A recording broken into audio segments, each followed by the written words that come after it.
All right, I want to imagine that you have 100 of your friends or entrepreneurial friends in a room, and you ask them this one question, and you say, how many of you have achieved your goal but still feel empty inside? And I want you to guess right now how many hands would go up. If your guess wasn't 92, then you have no idea the reality that's happening inside of most entrepreneurs, because 92% of high achievers actually report feeling empty inside despite achieving their goals because they've ignored the most important game. The game on paper isn't the important one, but it's the internal game, the invisible game, and the one inside. Welcome back to the Mind of George Show. This is the show for entrepreneurs like yourself who know that scaling their business is not just about strategies and tactics. It's about breaking free from outdated business models, the copy and paste slimy marketing tactics, and the mindset limitations that hold us back. So we get to build and scale with ease. We get to have marketing and messaging that converts and attracts, and we get to have the world-class customer journeys that go with it, plus the bulletproof mindset and relationship with ourselves to be able to achieve and maintain that success. And on today's podcast, we're diving deep into the last part of this 5-part series, and this is probably my favorite one, which is how to win the invisible game. And this is the deeply personal relationship with yourself that determines every external result that you create. So most of the time as entrepreneurs, we fall default and victim to focusing on the external metrics, but we ignore the internal game that actually creates sustainable success.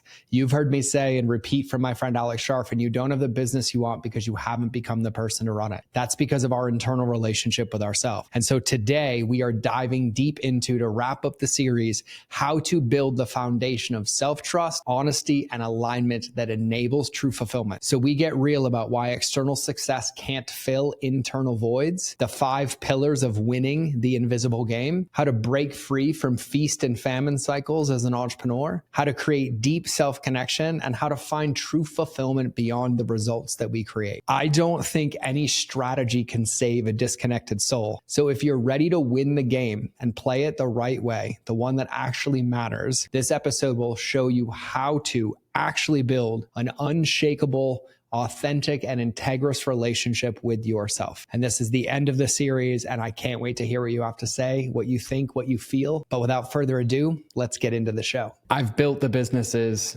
I've tied the world records, I've achieved the notoriety, I became a New York Times bestseller, I had the #1 app in the world, I lived the high performance life, I had the houses, I had the cars, and I still felt empty.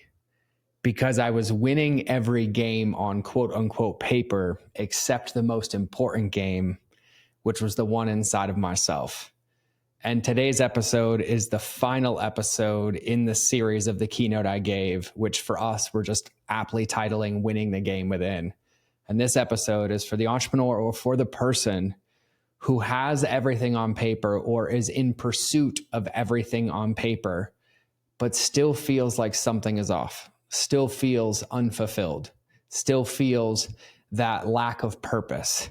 And so if you've achieved the results, or you can see the progress and you're making progress towards those pieces of paper, but you don't have the peace, then this is the episode that you've been waiting for. And this is the last in this series where I tie it all together. And today, besides yesterday, is probably the most important when it comes to perspective, because I would submit from my own life experience, which is only minor. I'm 41, almost 42 years old, and I've lived a lot of life in this condensed time. But in my experience of 20 years of doing entrepreneurship, leadership coaching, and being surrounded by some of the wisest, most successful, heart-centered, faith-driven people and mentors in my life, I've come to the conclusion that the deepest truth that I understand is that business and strategy and scaling are all just reflections of our internal world, what I call the invisible game. This is the one where this deeply intrapersonal relationship with ourselves, our connection to God or source, whatever that is for you, our spiritual connection, and our emotional integration of the things that we logically know, but have integrated into our bodies and into our state of being, are the things that determine every single result that we create in our life and primarily in our business, since our business is the main vehicle. And so today I want to talk about that invisible game. And I think it's important to acknowledge that this is the game that they never teach you.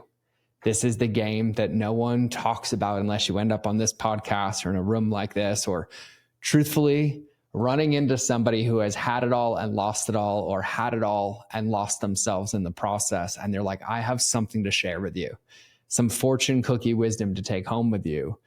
But there is a game that's happening on the inside that no one ever talks about because it's not glamorous, it's not sexy, it's not fun. Most of the time, people don't believe that there's revenue or results or things attached to it, when in actuality, most of the time they end up right back at this place and realizing it was what was responsible for everything. But I promise you that no amount of funnels, no podcast, no sales script, or a CEO playbook or book that you'll read will ever save your soul or save a soul that is disconnected from itself. There is no amount of work or medicine or strategy or tactic or therapy that will ever be able to fill that void if we are lacking a deeply integrous, loving relationship with ourselves. And I've come to learn, for myself included, that if I am living in my business and it is feeling inconsistent, it is feeling chaotic, it is feeling hollow or empty, it is giving me anxiety, it is giving me doubt, it is giving me fear, the only thing my business is doing is reflecting the relationship that I have with myself on the inside.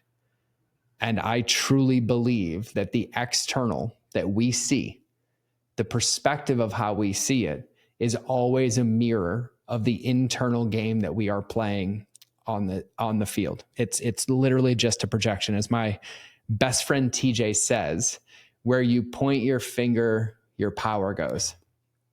And I love that. And in the personal development world, what they used to teach was that what you resist persists, which means those things that we feel and we're like, I'm fighting against it, end up, we create more of them and they come more frequently and more often.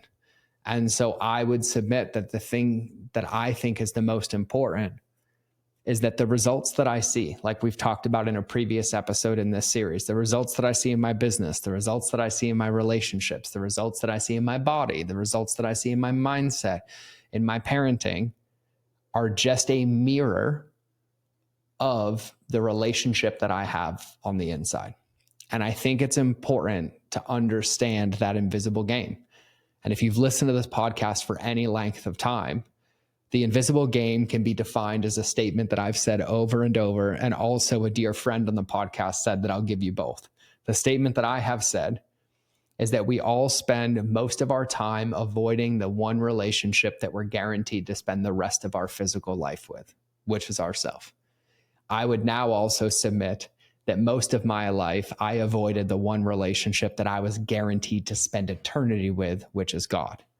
And the way that my dear friend Elp said this on a podcast years ago, who lived in a Tibetan monastery, was just a mindset ninja, NLP coach. He said, if you can't take a poop without your phone, you've never lived a day in your life. But really understanding the invisible game is understanding that our relationship with ourselves is the most important one that we will ever build. It's having the real game of loving ourselves, of being radically honest with ourselves, of having deep trust with ourselves, being willing to sit in stillness and silence with ourselves, being connected with ourselves, and being in alignment with ourselves. And I want to unpack what each one of those might mean and might look like for you, but I want to also give you some context or some situations where you might realize you're losing that invisible game or you're currently not in the lead. If you have this life, and this can be in business, this can be in your personal life, where you are in these feast or famine cycles, everything is either awesome or it's really, really bad. Business is really, really good or it's really, really suffering. You're either in the best shape of your life or you're in the worst shape of your life. Your relationship is either wonderful or it's completely in the dumpster, right? There's this feast or famine cycle that's constantly happening. Those are just compensations and massive polarizing swings because we don't feel good and comfortable in our own skin in the relationship with ourselves.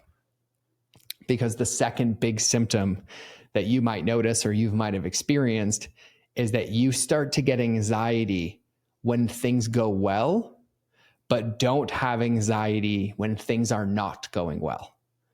So meaning you might be in chaos, like the business is broken or my life is broken or this team member's upset, but you feel normal. You're like, I can do this. I got this. I'll figure it out. But then the moment things are working ideally, right? They're actually working in design of what we dreamed it would look like. We start to have anxiety about that. We don't deserve it. We're not worth it. I can't be this way. And then the self-sabotage cycle or the accidental state dysregulation stops that from happening. Another symptom that you might see is that you genuinely struggle to sit in silence. And as somebody who has taught stillness practices for over a decade and loves them, I still struggle with this one. I still catch myself when I'm sitting in the car about to pick my son up from school, instead of just looking out at nature or praying to God, picking up my phone, opening up an app, opening up the news, opening up a game, or when I'm done for the night and I'm sitting down to eat dinner by myself, almost looking to fill that space instead of being present with my meal. Or when I put my son to bed, I'm like, oh, it's so nice to go to bed. I immediately have this built-in mechanism that instead of sitting there in stillness, I need to fill that space with YouTube or music, or even, going on a car ride, driving in silence, right? So if there's this struggle to sit in silence, to just be, that's another symptom that there's a lack of peace in that internal game. And then I'd say the fourth biggest symptom that I see with my private clients or the people that I coach to help work through this, myself included, is this constant desire to reinvent. But no matter how many times you reinvent, no matter how many times you change the goal, you change the strategy, you're never really fulfilled. Like it's never enough. It's always something outside of you. There's another level you haven't hit. There's another reason that you haven't hit it. And it's lacking that deep, deep fulfillment. And so for me, those are big signs and symptoms that the invisible game is not being won or it's not being focused on.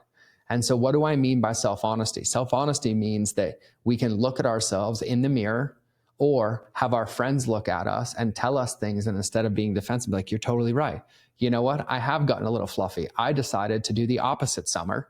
Instead of getting shredded, I got fluffy. I did it backwards. I'm just honest with myself. But self-honesty does not come with judgment. It does not come with shame. It comes with grace and a little bit of accountability, what I would call tough love, right?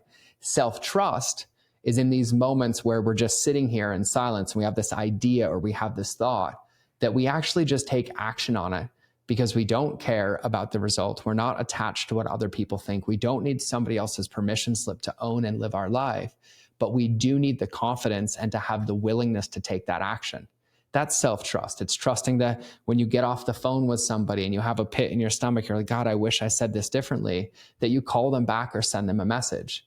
It's when you're sitting at your laptop and you're like, I have this idea. Instead of diminishing it and being like, you could never do that, you actually try it, right? Self-trust is this muscle that we build over time. Stillness is self-explanatory. It's creating these moments and pockets in our life where we are intentionally sitting still, right? Going to the bathroom, getting in the shower, driving in our car, scheduling it into your calendar, going and sitting out in nature, sitting at dinner with your partner and being like, hey, I would love it if we just spent the next 10 minutes in silence, eating together, appreciating each other with our eyeballs. Might sound weird. Try it. Promise you will change your life, right? There's these moments where we have to bring this stillness in, but most importantly, it's the stillness with ourselves. And it's the willingness to be in this deep, respective relationship with ourselves, regardless of what's happening in the world around us, which then brings us to connection. And what does connection to self look like? And the best way I can explain this is through a story.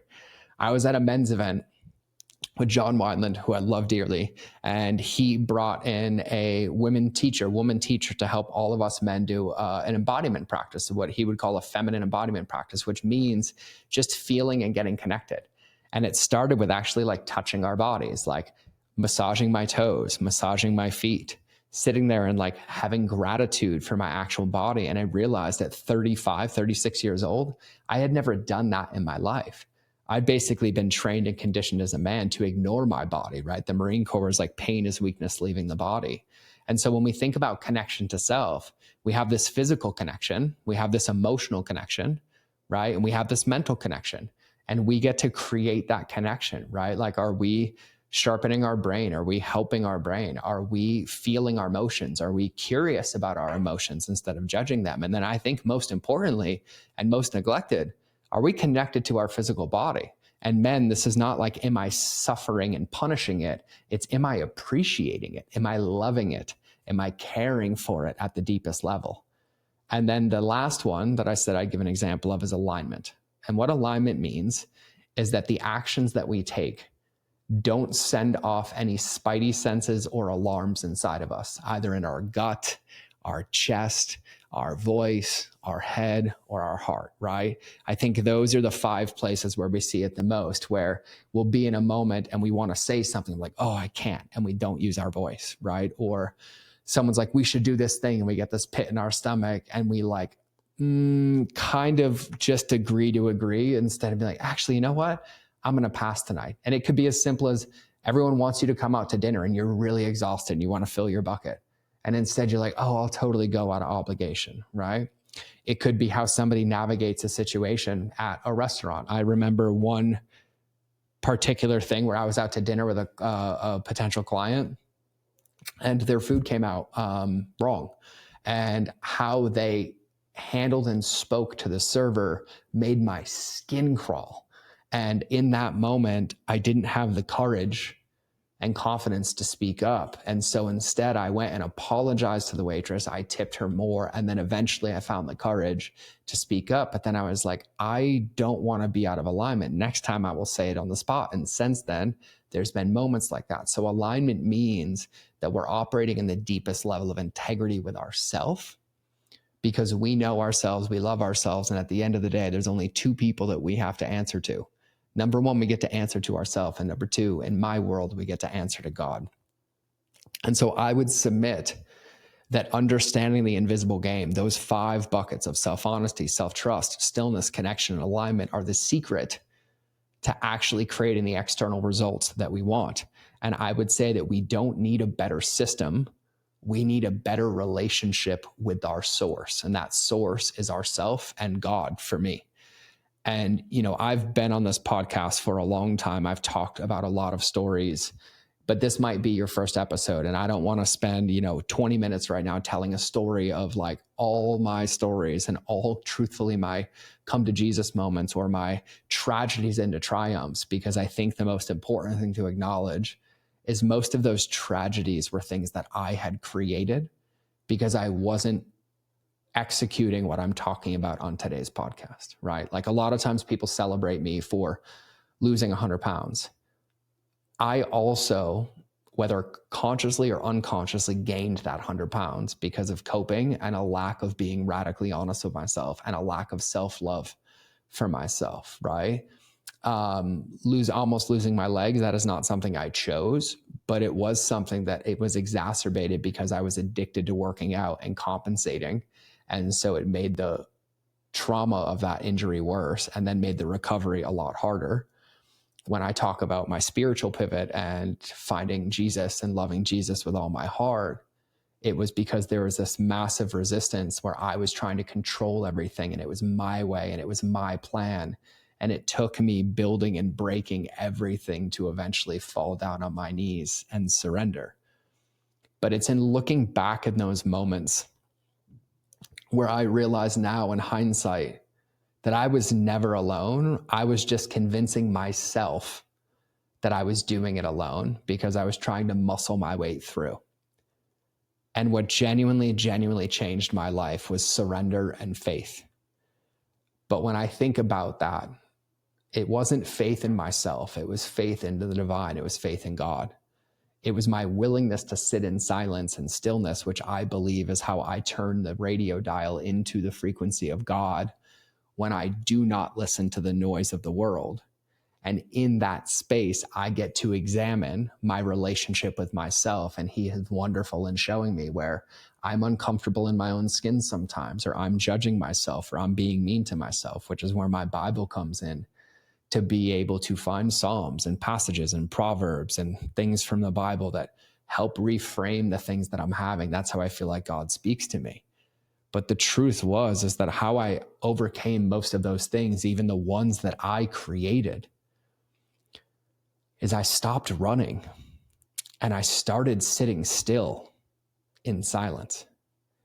There was no more compensation. There was no more another thing to do. There was no much more I'll sleep when I'm dead. I'll just keep overperforming and hurting myself. There was this, I'm going to stop and I'm going to pause and I'm going to be willing to sit in the stillness, in the silence. And that's where I met God. And through meeting God, I got to meet myself. And I used to think that God existed for me to be able to, I would accept the Holy Spirit. I heard a pastor say this last night, that I would accept the Holy Spirit and then God was my co-pilot who was going to help me execute my dreams and my vision. Ooh, was that flawed? And I'm proud of having that awareness when in actuality, God is the pilot. My dear friend, Stacey Gray, who's been on the podcast, and if you're listening to this, Stacey, I love you. We joke about this all the time, that God is the visionary and we're just the integrators. But deep surrender is the only way to really build this relationship with ourselves, because everything else was this false belief that I could control the world around me, that I somehow could influence how other people chose to see me, or that if I did X, Y, and Z, it would turn out this way, and all these false control mechanisms that never existed. When in actuality, the only thing that I could ever control was the invisible game inside of me, which was my relationship with myself. And for me, it took me 41 years of my life to actually feel and believe that I am made perfect, whole, and complete in God's image. And that everything is in front of me, that everything that I face, every tribulation, every trial was not created by him, but he will use every single one of those to prune me, to help me bear more fruit, to wring out the parts of my heart and my mind and my soul that aren't Christ-like, that aren't aligned with how I feel like the world should be lived and how people should be loved. And it's been the biggest blessing ever. But it starts by creating this space to build and win this invisible game on the inside. And I'm reminded often that the pruning process is something that I neglected for a long time and I resisted. But every plant that we would ever have in our garden, in order for it to grow healthy and bring us more fruit and bring us better fruit, goes through seasons of pruning, and then it comes back stronger. And I've learned that life, and specifically our business, is the best pruning ground that exists, because it is a mirror for how we're showing up. It is a window into our internal game, because it reflects into us. It reflects back for us to see how we're choosing to see it. How we see it when we have a client that we lose. We can go to, wow, there's a lot I get to learn. I'm so grateful for the opportunity. It helped me become this person. And now I get to take this and this into the next one. Or the other side of like, oh my God, I failed. My business is so hard. I can't believe this. I didn't do anything wrong. I gave them my all. No matter what, none of us are ever perfect. There's always room for improvement, but it's in this pruning field. It's in this gym of business that we get to find ourselves. And I found it that the more you resist it, the harder and harder it gets, because the situation isn't going to change. But the more you fall in love and surrender that that's the process and that's the field, and then you learn how to love yourself in that process. You learn how to explore this relationship with yourself in that process. The happier and more meaningful everything becomes. And then you don't end up building a business where you lose your soul. You don't end up walking in every day and wondering why you do what you do or how you got here. You know, because you're not focused on the result. You're focused on the process and loving yourself in that process. And for me, loving God in that process. And so I want to give you some questions and some prompts to be able to reflect this inner game. So this would be the part where you look at yourself and you're like, how can I apply this? How can I learn this inner game? How can I master that inner game? Well, honestly, that's between you and you. And most of the time, I would submit you already know. You probably already had a thought in this moment. You're like, oh my God, I've been doing this, or I haven't been doing this. Like, we know, we just neglect that inner voice, that self-trust that I was talking about earlier, or we hear it and we're like, oh no, not doing it because I'm not worth it. And so I'm going to give you some questions And my ask with these questions is that you create the space for stillness, that you go intentionally sit for 20 minutes with these questions. And you're like, I'm going to ask these questions to myself, to God, to my unconscious. And I'm just going to sit here in stillness, no phone, no devices. And I'm just going to see what happens. And I'm going to keep exploring these questions. I'm going to keep exploring this relationship with myself to keep finding opportunities to improve that relationship. And some of them you might be like, I don't know how to answer that logically. This isn't a logical answer. This is a deeply connected to your soul answer. And so the first question that I would utilize is, if you truly resonate or believe with what I shared, that everything in your business was a reflection of your inner world, what is that reflection telling you? What is that reflection telling you about your inner world? What opportunity exists? Question number 2 is, what have you been too busy to feel? What have you been too busy to allow yourself to feel? And then the next 2 are my 2 favorite questions, but also the 2 most challenging questions I've ever been asked by a coach in my life. Question number 1 is, what am I pretending not to see? If I'm looking at that reflection, what am I pretending not to see? That I'm inconsistent with my team, that I miss boundaries and deadlines, but I expect them to maintain them, that I struggle with discipline and waking up on time because I can't put myself to sleep because I'm ruminating, right? These are all mine that I work on every day and I prune just to have an awareness of. But the question would be, what are you pretending not to see? And then the last question is, what are you pretending not to know? That might be that inner voice or that wisdom. So the 4 questions that I want you to sit with, and this is not a one and done. We should be reflecting on these every single day in these moments of stillness and silence to find a path or exploration to prune and love and find that peace that we're looking for. So if everything in your business was a reflection of your inner world, what is it telling you? What have you been too busy to allow yourself to feel? What are you pretending not to see? And what are you pretending not to know? And you take this and you start to proactively, intentionally create stillness and space to explore this relationship, to grow it. And this is a game that most people ignore until it's too late, or they ignore it until the results in their life force them to look at it. And I promise you, the more proactively you approach this and the more proactively you love this, the easier and easier everything becomes and the less frequent those forced moments are.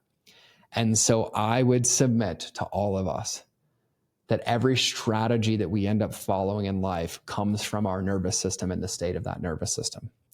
And every breakthrough that we have and we experience comes from our state of being, which is our relationship with ourselves. And so when you really win the game within, everything in your external world takes care of itself. It doesn't mean that the work is done. It doesn't mean that manifestation is sitting back and waiting for something to show up. Just like I talked about in the first episode in this series, we still are required to create inputs, but those inputs tend to be aligned and they create the results that we've really been looking for.